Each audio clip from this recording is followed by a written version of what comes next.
nossa terceira mesa vai discutir os desafios políticos internacionais para o desenvolvimento sustentável com a preservação dos recursos nesse contexto que a gente vive hoje das mudanças climáticas.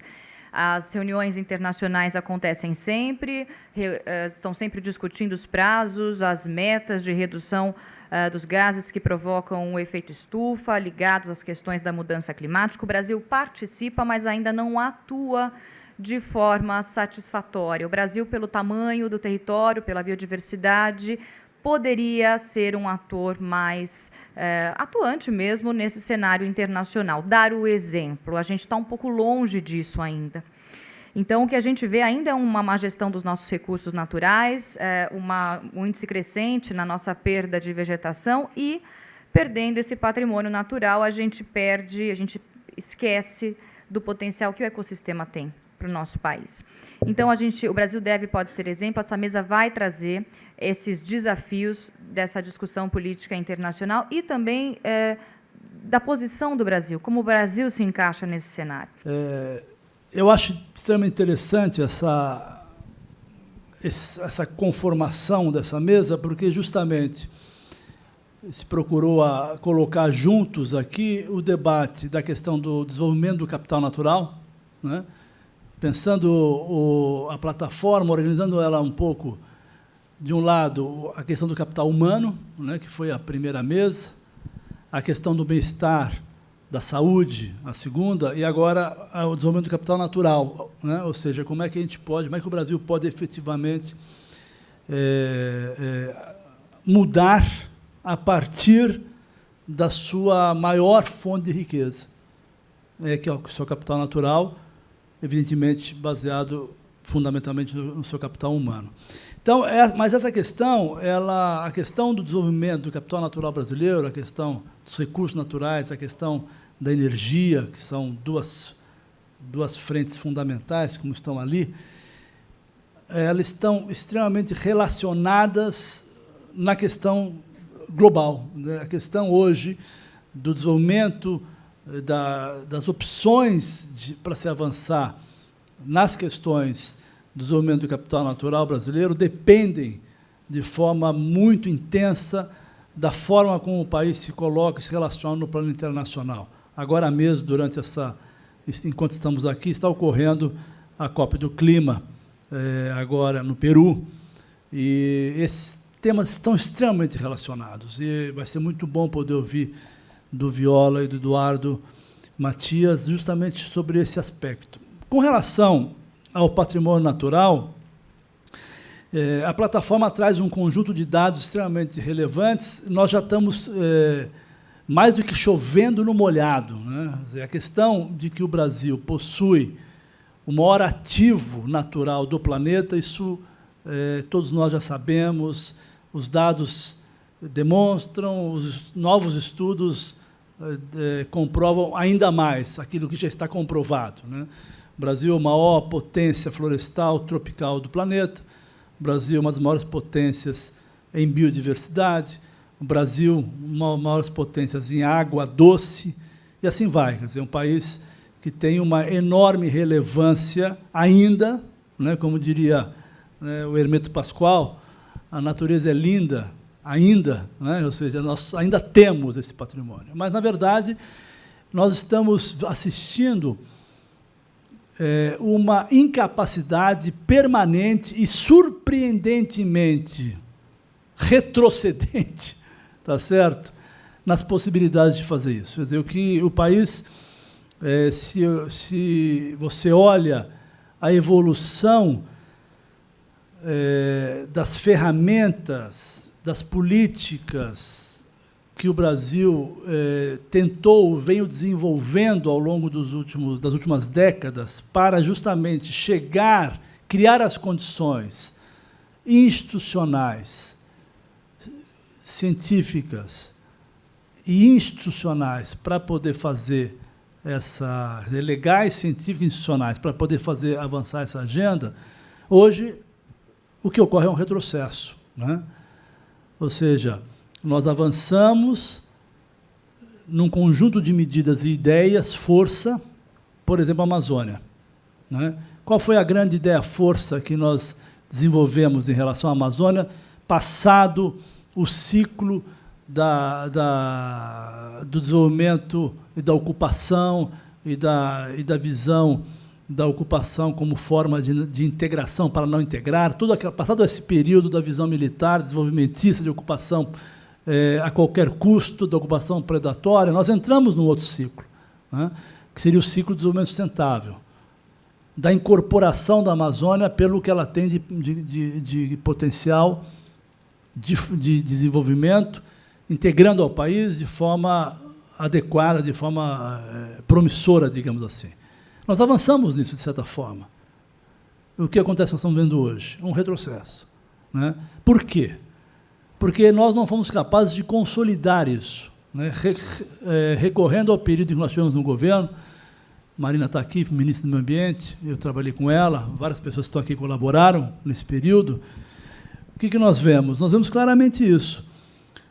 Um esforço para fazer aquilo que talvez, mal comparando na mesa anterior, o Ricardo Paes de Barros dizia, né, o primeiro esforço que nós temos que fazer com relação à pobreza, né, com relação à inclusão social, é dar uma contribuição para as pessoas saírem da situação de miséria, né, saírem daquela situação para poderem ir para a inclusão produtiva. O primeiro esforço que nós fizemos ali foi de fazer um freio de arrumação, parar o desmatamento predatório, para sair pelas opções de desenvolvimento. E isso foi feito assim, pensado assim, um grande esforço de fiscalização e controle, e, ao mesmo tempo, a aprovação da Lei de Gestão de Florestas Públicas, um avanço muito grande nas negociações de clima para criar condições do Brasil ter uma nova inserção, inclusive a fim de criar o Fundo Amazônico, trazer recursos, criar uma nova correlação internacional que permitisse que o Brasil pudesse se alavancar nessa agenda que exige muito investimento, exige muito recurso, exige uma ação determinada, a criação dos distritos florestais sustentáveis como uma forma de, nas regiões de maior tensão, fechar as portas da ação predatória, do desmatamento predatório, mas abrir a porta da produção com base em ações sustentáveis, em produtos, subprodutos e energia. Ou seja, foi feito, digamos assim, um plano para isso e uma estratégia, e inclusive as conquistas legais e até, de certa forma, institucionais para isso, criando novas organizações, criando o Instituto Florestal Brasileiro, criando o Instituto Chico Mendes, para dar viabilidade e trazer resultado da criação de 20 milhões de hectares de unidades de conservação, ou seja, transformar as unidades de conservação naquilo que elas deveriam ser e não são, que são ativos, né? Ativos econômicos, que gera renda, gera oportunidades de emprego, de inclusão social, ou seja, isso foi construído. Mas o que aconteceu, na verdade? Essa questão não está na concepção, não está na estratégia, não está na visão da ação pública e do governo. Isso não entrou de forma consistente. Portanto, bastou uma pequena mudança de governo, de conjuntura, e essa agenda toda do desenvolvimento, da promoção do capital natural, da incorporação do capital natural como o fundamental para o nosso desenvolvimento, ficou de lado. O que restou na Amazônia, tudo o que foi feito lá, o que restou agora é uma ação mais ou menos de controle, que relaxa, aumenta o desmatamento, aumenta a fiscalização, o desmatamento cai, ou seja, nós voltamos para uma situação que a gente chamava de montanha-russa, né? Cresce desmatamento, cai desmatamento, cresce desmatamento, cresce desmatamento, ou seja, não tem uma linha, como nós conseguimos ter de 2004 até 2012, que era uma linha permanente de redução, de consolidação de uma nova oportunidade para a Amazônia, e agora nós estamos vendo aí sobressaltos. Então, o tema nossa, eu falei muito tempo, basicamente é isso, ou seja, o desafio de que nós temos que, de fato, incorporar definitivamente nas ações de governo, nas políticas públicas, as ações de uso sustentável dos recursos naturais. Desculpa, quem é o próximo?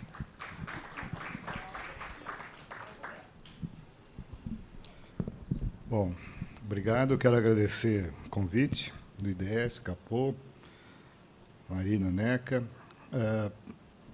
Eu acho que tem vários temas envolvidos aqui. Eu vou focar, na verdade, numa leitura talvez mais linear, tá certo, do setor de energia, para dar uma ideia central assim de qual é, no meu entender, o desafio, tá certo, que está traduzido na plataforma, né? O Brasil é um país desses que usa, na verdade, os recursos naturais, né, ainda de uma maneira bastante predatória. Por quê? Tem vários números que mostram isso. Um bem simples tem a ver com as chamadas perdas do sistema, tá? Quando nós olhamos o setor de energia como um todo, combustíveis, eletricidade, né, antes dessas coisas virarem consumo, existe uma perda de 10%.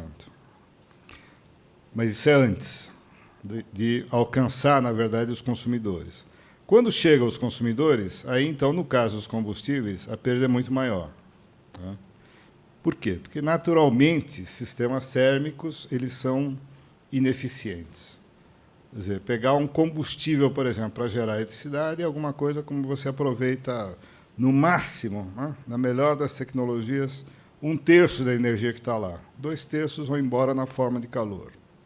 Os automóveis, que são o principal, né, modo de transporte hoje nas cidades, eles aproveitam alguma coisa como 20, no máximo 20% da energia que está no combustível para realizar o trabalho. 80% dele está indo embora. Bom, isso, então, é, na verdade, o que está acontecendo no setor de combustíveis.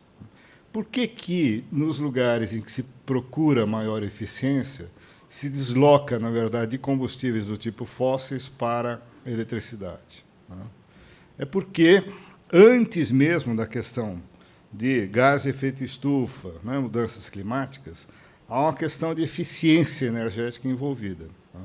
Sistemas elétricos podem ser, por razões físicas, por razões tecnológicas, mais eficientes, tá? Para ter uma ideia, quer dizer, um motor elétrico que transforma energia elétrica em movimento, tá certo? Tem uma eficiência típica da ordem de 97%, 98%. Tá? Então, é por essa razão, né? No Brasil, entretanto, a questão da eficiência ela é pouco valorizada. Ela, na verdade, é vista como alguma coisa periférica a toda a discussão, a todo o planejamento. Basta ver o seguinte: quando a gente vai mesmo para a eletricidade, né, nós temos perdas dentro do sistema, desde a geração até o consumo, né? Antes de chegar ao consumidor, alguma coisa como hoje 17% a 18% da eletricidade, né, é perdida. Tá? Por quê? Porque, na verdade, você perde por calor quando, né, os cabos são dimensionados de uma maneira, certo, inadequada, né? Então, essas perdas, na verdade, que poderiam ser, claro, no caso da eletricidade, eu não consigo reduzir a perda a zero, mas posso trazer para alguma coisa um pouco mais, tá certo? Em vez dos 17 e 18, eles tranquilamente poderiam ser uma coisa da ordem de 10%, 11%. Continuariam sendo altos numa comparação internacional, né? Mas já seria um resultado, tá certo? Alguma coisa razoável. Bom, qual é o problema, particularmente com a eletricidade, quando a gente fala em perdas, né? É que essas perdas, na verdade, acabam embutidas dentro do planejamento. Então, quando eu planejo a expansão do sistema de geração elétrica, eu já incluo, na verdade, as perdas como parte do consumo. Então, o sistema que eu planejo para daqui a 10 anos, né, ele vai continuar tendo, tá certo, um índice de perdas dentro dele dessa ordem, né? E já está planejado para isso, tá certo? É mais ou menos como você ter um saco furado, tá certo? Você vai lá, enche de água, né, para se abastecer, tá certo? E manter o furo, tá certo? E pior, quer dizer, quando o saco tem que ficar maior, porque aumentou a família, tá certo? Você, na verdade, aumenta o furo, porque a mesma proporção significa uma quantidade muito maior de energia, né, que está sendo perdida. Quer dizer, para ter uma ideia, né, da importância dessa coisa no setor elétrico, basta ver o seguinte. Apesar de todas as dificuldades que a gente tem na economia hoje, quer dizer, o consumo industrial, tá certo, de eletricidade caindo, produção industrial, né, estagnada, etc., nós temos um crescimento no consumo de energia, tá, da ordem de 4% ao ano. Quer dizer, apesar, então, de ter um crescimento pífio de PIB, o crescimento no consumo final, no consumo de energia, né, que é o que tem que ser levado em conta para pensar a expansão, é da ordem de 4%. Tá? Bom, se você compara esses números, quer dizer, com o índice de perdas, tá certo, que a gente tem no sistema, né, e adiciona isso algumas possibilidades, na verdade, de redução do consumo, né, que poderia vir por medidas de eficiência, fica mais ou menos claro o seguinte, que valeria a pena, na verdade, investir hoje, né, em redução, primeiro, das perdas, tá certo? E aumento da eficiência no uso da energia, né, nos usos finais. Mas isso não está acontecendo, isso não faz parte do planejamento energético. Ao contrário, o planejamento energético pressupõe, né, que as perdas vão continuar na mesma escala e, portanto, é necessário expandir o sistema elétrico, tá certo, ao futuro. E aqui é que entra a coisa mais grave, ao meu ver, quer dizer, na relação entre energia e recursos naturais, tá certo? A expansão, por exemplo, do sistema elétrico para o período que vai de 2014 a 2018, tá certo? É alguma coisa da ordem de 16 mil megawatts. É isso que tem que crescer em termos de produção para poder atender esse, tá certo? A esse índice de perdas e de crescimento do consumo. Dos 16 mil megawatts, 11 mil estão concentrados em Belo Monte. Tá certo? Então, é mais ou menos óbvio que alguma coisa como 10 a 15 anos, né, nós, na verdade, planejamos as coisas todas, inclusive as perdas, de tal maneira que Belo Monte, tá certo, se encaixasse, né, dentro, tá certo, dessa equação. Consumo, oferta de energia. Bom, e daí como é que vamos de 18 até 23? Tá certo? Não, de 18 a 23 nós também precisamos acrescentar um pouco mais, tá certo? Precisamos acrescentar mais alguma coisa como 14 mil megawatts. Né? Onde é que está 80% dessa energia? Tá certo? Para além de 18.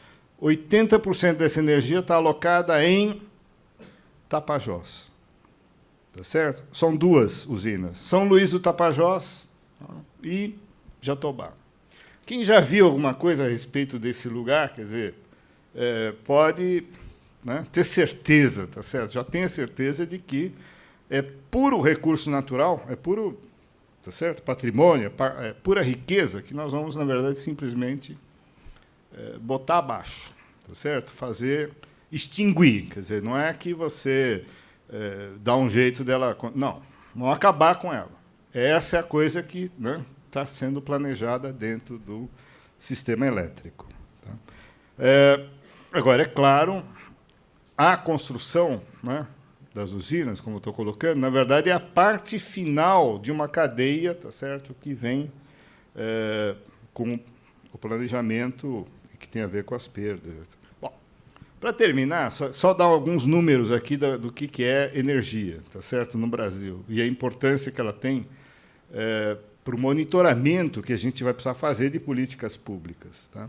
Para os próximos 10 anos, estão previstos investimentos, e são, em 80%, 85% deles, investimentos públicos, porque são alimentados pelo Tesouro, tá certo? Via BNDES, empresas. O investimento é da ordem de 1,2 trilhões de reais.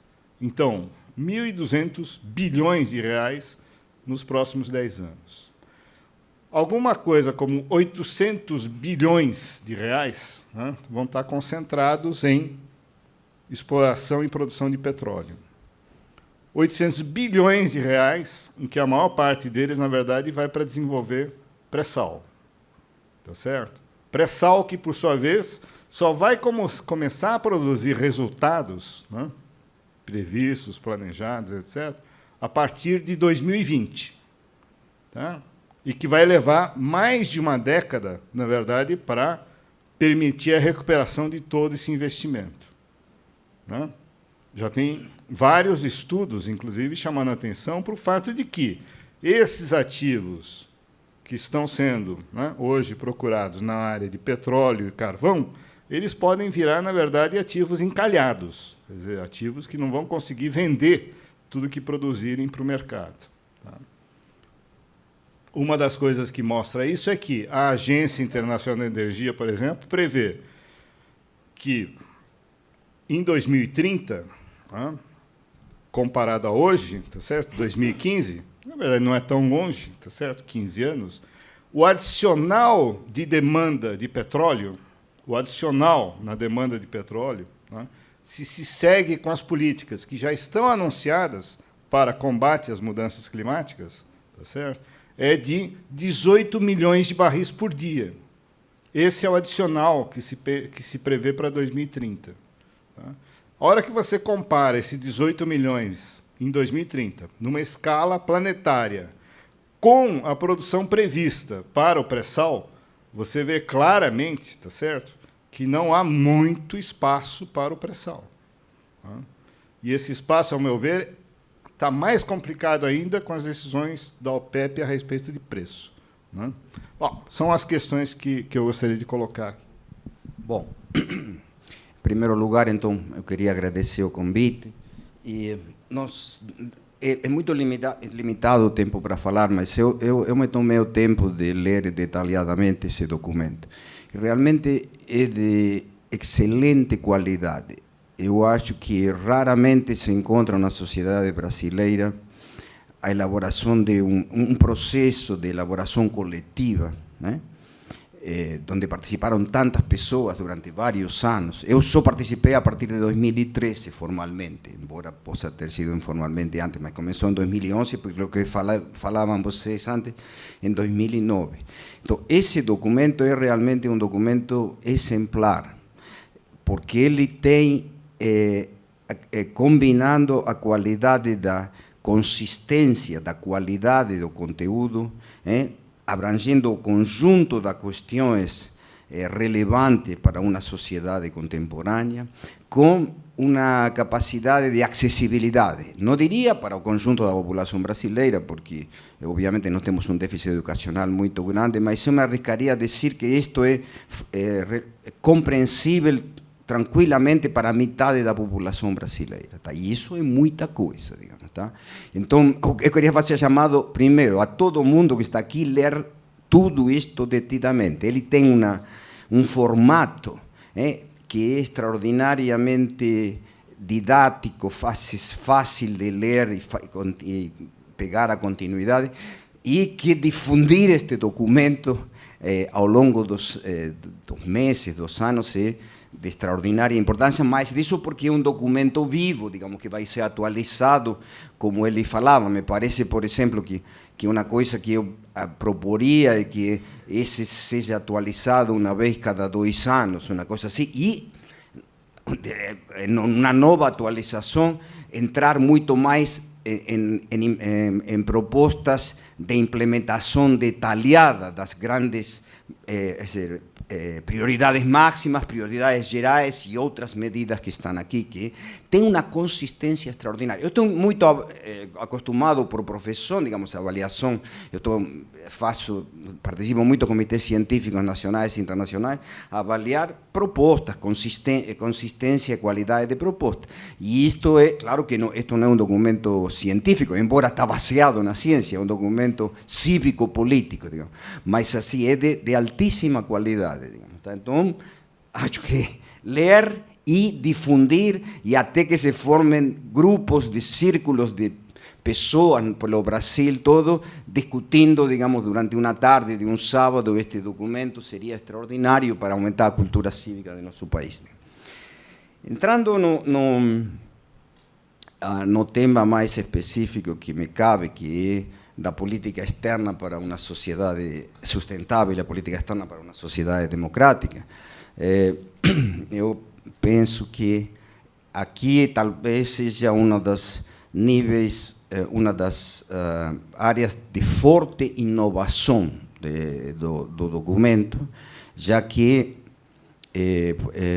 o documento é muito corajoso em incorporar uma visão que, ao mesmo tempo, é de fronteira, de ponta, sobre o que é, por exemplo, uma política externa para uma sociedade sustentável e para o desenvolvimento de baixo carbono. Tá?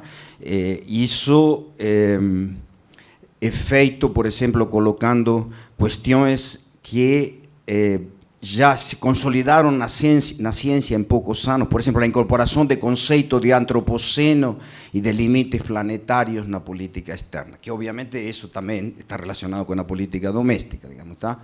Isto é algo que na ciência se desenvolveu muito rapidamente, particularmente nas ciências naturais, não tanto nas ciências sociais ainda, mas que na política ainda, em um país como o Brasil, está muito limitada a sua difusão, digamos, né? E que é decisivo, digamos, ou seja, então, isso se traduz em uma série de modos de o Brasil se apresentar ao mundo, com o que seria sua política externa, suas relações internacionais, digamos, tá? E que é apresentar-se primeiro como sociedade e economia aberta, o que significa reconhecer a profundidade do processo de globalização, o que significa reconhecer a importância das cadeias globais de valor, que são o eixo decisivo da globalização dos últimos 10 anos, digamos, está certo? Não é já apenas a internacionalização, agora é a cadeias globais de valor, mas aqui o ponto-chave é como promover o desenvolvimento das cadeias globais de valor sustentáveis de baixo carbono, porque existem as de dois tipos, existem as cadeias globais de valor convencionais, inerciais, de alto carbono, insustentáveis, e aqui tem a grande divisão do capitalismo contemporâneo, digamos, no capitalismo, no setor do capitalismo inercial, conservador, de alto carbono, e o setor do capitalismo reformista, orientado para o baixo carbono e para a sustentabilidade. É uma questão chave da humanidade, pega todas as sociedades do mundo, tá?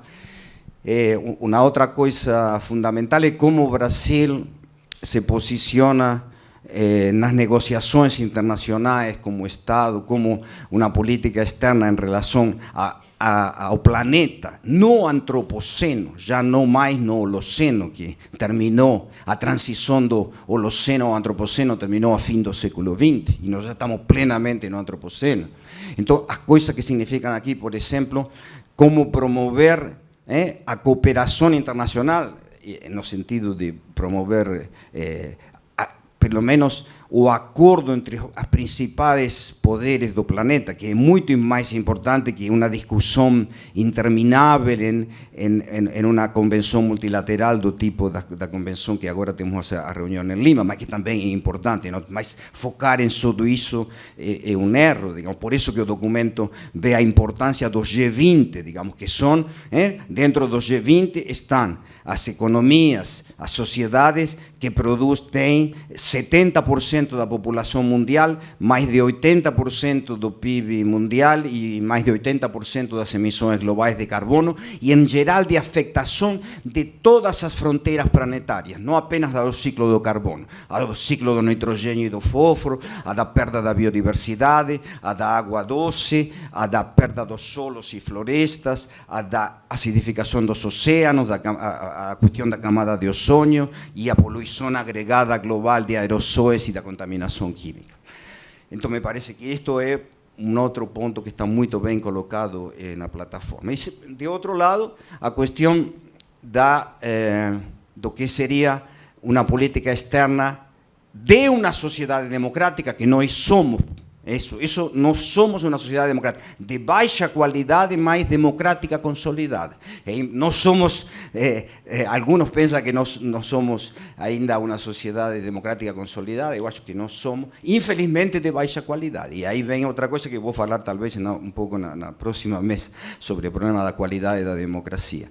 Mas, assim, o importante é que nós não estamos tendo, nesses anos, uma política externa correspondente com o que é o Brasil na sociedade democrática. Isso significa, primeiro de tudo, defender como decisivo as normas universais. Tá? Que o primeiro elemento normativo universal é a proteção dos direitos humanos. Infelizmente, a política externa brasileira dos últimos anos é uma política externa de um pragmatismo rastreiro, diria, a partir de alianças ad hoc do momento.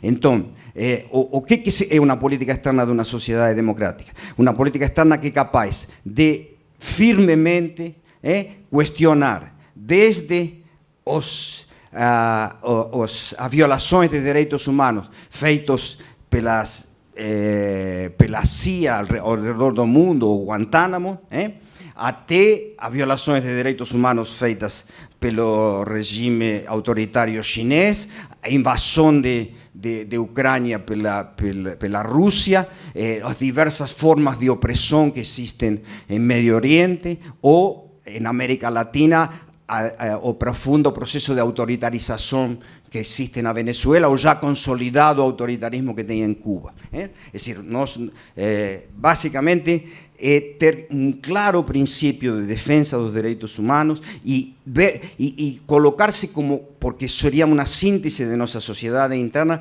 como campeão internacional em termos de a convivência pacífica, a tolerância e a promoção da criatividade que tem a diversidade étnica. Então, nós temos um incremento da intolerância étnica e religiosa no mundo, por exemplo. E Brasil é um país onde, pelo contrário, é um lugar onde tem uma convivência criativa e pacífica em termos étnicos e religiosos. Digamos. Então, embora não seja nenhum paraíso, mas claramente. Então, esses princípios, assim como os princípios, digamos assim, de respeito pelas orientações sexuais das pessoas e demais. Ou seja, nós temos uma possibilidade de ter, porque reflete nossa sociedade democrática, uma política externa baseada no princípio da democracia e da defesa dos direitos humanos, que não temos, infelizmente. De algum modo, toda uma visão, digamos, ou seja, de geopolítica do Sul, e cuja síntese maior é os BRICS, nos levou, em muitos aspectos, a seguir a política externa de regimes autoritários como China e Rússia, digamos, tá? Lo qual, o fato de criticar, não precisamos seguir a eles, inclusive porque eles não nos seguem a nós, digamos, tá? Mas o ponto importante é que isso não significa que nossas relações econômicas com China não são fundamentais, não estou falando de que tem, mas nós precisamos ter uma política correspondente externa com a nossa sociedade. Infelizmente, nós estamos longe disto neste momento, mas há uma acumulação de forças para a mudança no futuro. Obrigado. Primeiro, eu queria agradecer pelo convite e aproveitar para dar os parabéns à direção e a toda a equipe do IDS por esse belo trabalho que foi feito na condução dessa proposta e plataforma, né, que realmente é importante para uma discussão maior aqui no Brasil, que não existe a respeito de alguns pontos relevantes. E a política externa é um deles, é um ponto muito pouco discutido no Brasil.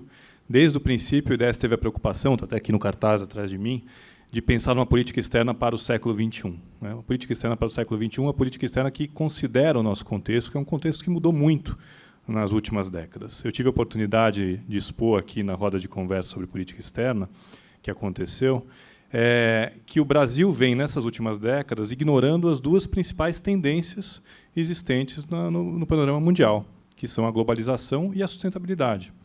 O Brasil tem ignorado isso, e isso necessariamente causa prejuízo à nossa sociedade.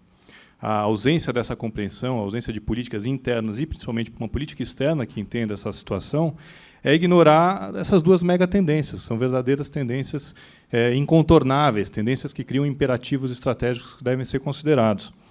E aí, a primeira dessas tendências, que é a globalização, nós vemos que o Brasil tem ficado fora dela, não tem aderido a tratados internacionais, seja tratados de proteção de investimento, tratados de livre comércio. O nosso bloco regional é um bloco enfraquecido, que é o Mercosul. Então, a gente tem ficado para trás, a gente tem perdido esse bonde, né, da globalização. Mas, como o tempo é muito curto, eu vou me concentrar principalmente nessa prioridade máxima, que é uma política externa pela sustentabilidade. E aí, como o Viola observou, no detalhamento dessa proposta existem dois conceitos muito importantes, que são o de antropoceno e o conceito de limites planetários. E como o Viola detalhou, esses limites trazem uma série de limitações, uma série de restrições à forma, inclusive, de produção aqui na nossa economia, né? E essas limitações criam uma espécie de funil, né, um funil da sustentabilidade, que aqueles que passarem primeiro por ele se beneficiam e aqueles que ficarem para trás correm o risco, inclusive, de não sobreviver. Isso se aplica às empresas, e muitas empresas entenderam isso, mas se aplica também aos países. Os países também têm benefícios em passar antes por esse funil que vem da escassez de recursos, vem da mudança de mentalidade dos consumidores. Então, aqueles que passarem primeiro por esse funil têm vantagens. E a gente percebe que, ao não notar que esse funil existe, ao não notar que a sustentabilidade é hoje uma tendência inexorável, nós podemos ficar para trás.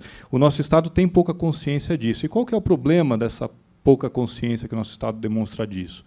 É que é o Estado que deveria fornecer à iniciativa privada os sinais para essa adaptação necessária a um novo contexto. Esses são sinais necessários que o Estado não vem dando. Que sinais são esses? Como dar esses sinais?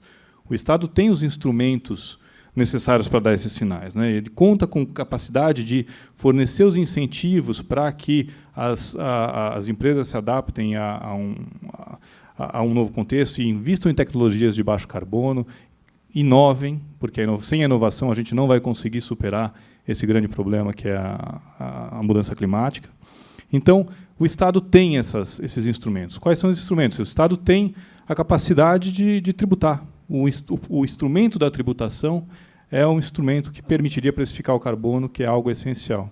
Eu estou falando um pouco da parte interna, porque, como a gente vai ver, se a gente não fizer a lição de casa, não tem como propor uma política externa para a sustentabilidade. O Estado tem nas mãos também uma capacidade de compras governamentais enorme. O poder de compra do Estado é muito grande.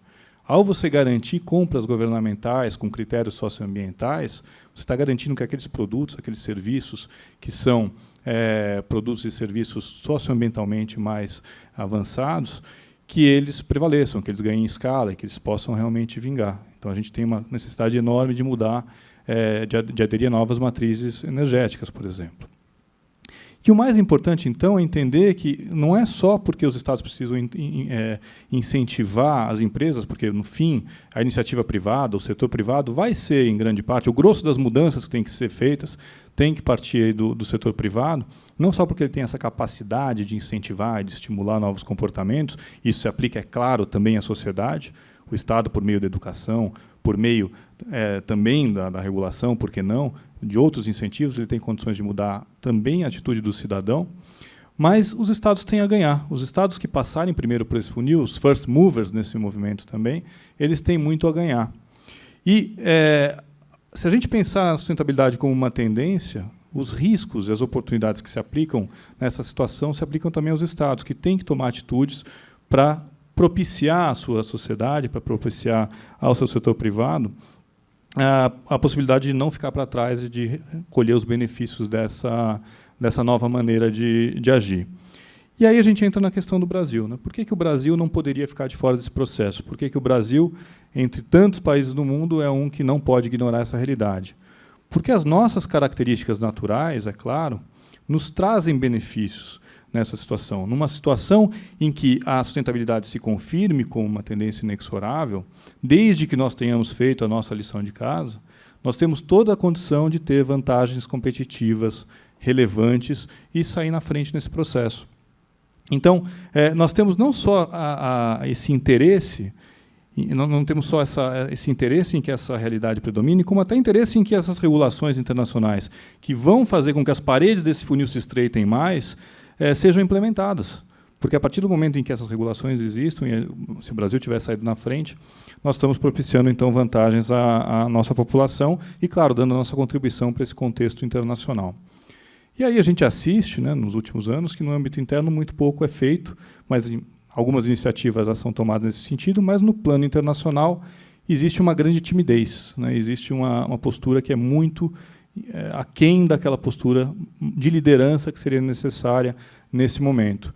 Então, o bom exemplo, né, é a reunião que está acontecendo agora em Lima, realmente. A gente tem lá a COP da Convenção do Clima, e temos a perspectiva daqui a um ano, então esse é um ano importantíssimo na discussão internacional sobre as mudanças climáticas. Em 2015, no final de 2015, a comunidade internacional se propôs, ou se comprometeu, a chegar a um grande acordo global de controle da mudança climática. Até que ponto o Brasil vai exercer um papel de liderança nesse processo? Até que ponto a gente vai entender que é preciso uma política externa para o século XXI, que o século XXI já chegou há algum tempo, e que essa postura tem que mudar, e vamos exercer um papel de liderança nesse processo. Então, é por isso que essa prioridade, que é a prioridade máxima dentro dessa plataforma, é relevante, porque o Brasil tem, de fato, que ser um Estado líder. E a proposta fala em o Brasil assumir o papel de um Estado líder. E entender, né, entender essa realidade, se adequar a essa realidade e fazer uma política externa que esteja de acordo com isso.